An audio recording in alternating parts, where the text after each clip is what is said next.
नमस्कार पालकांनो आणि शिक्षक मित्रांनो, तुमच्या सर्वांचे माझ्या यूट्यूब चॅनलवर मनापासून स्वागत. मी शीतल बडगुजर, एक प्रीस्कूल टीचर आहे. आपल्या मुलांना इंग्रजी वाचायला शिकवताना आपण सहसा काय करतो? आपण त्यांना ABCD असे पाठ करायला लावतो.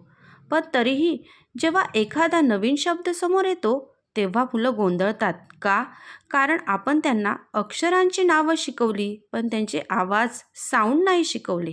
आजच्या या पहिल्या व्हिडिओमध्ये आपण पाहणार आहोत की फोनिक्स म्हणजे नक्की काय आणि ते मुलांच्या वाचनासाठी किती महत्त्वाचे आहे.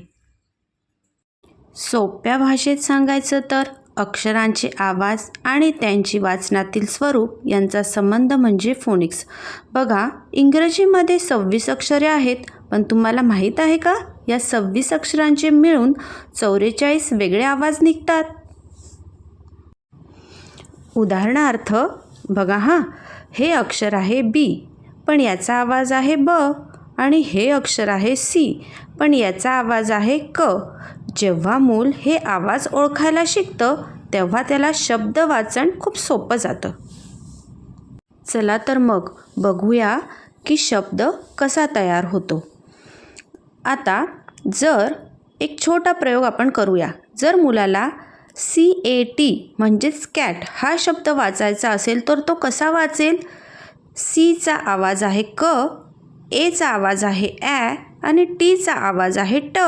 जेव्हा मूल हे तिन्ही आवाज एकत्र जोडतो क ॲट कॅट, तेव्हा तयार होतो शब्द कॅट. यालाच म्हणतात ब्लेंडिंग. यामुळे मुलाला कोणताही शब्द पाठ करावा लागत नाही, तो शब्द स्वतः बनवून वाचू शकतो. पालकांसाठी महत्त्वाचा संदेश. फोनिक्स का शिकावे?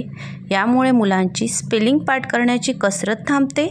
मुलं अनोळखी शब्दही आत्मविश्वासाने वाचू लागतात आणि सर्वात महत्त्वाचे म्हणजे त्यांची इंग्रजी उच्चार सुरुवातीपासूनच स्पष्ट होतात.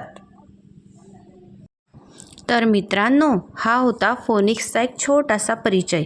माझ्या पुढील व्हिडिओमध्ये आपण प्रत्येक अक्षरांचा आवाज, साऊंड आणि ते मुलांना खेळातून कसं शिकवायचं हे सविस्तर पाहणार आहोत. जर तुम्हाला हा व्हिडिओ आवडला असेल तर लाईक करा आणि तुमच्या शिक्षक मित्रांसोबत किंवा पालकांसोबत शेअर नक्की करा. आणि हो, आपल्या चॅनलला सबस्क्राईब करायला विसरू नका. पुन्हा भेटू. तोपर्यंत हॅपी टीचिंग.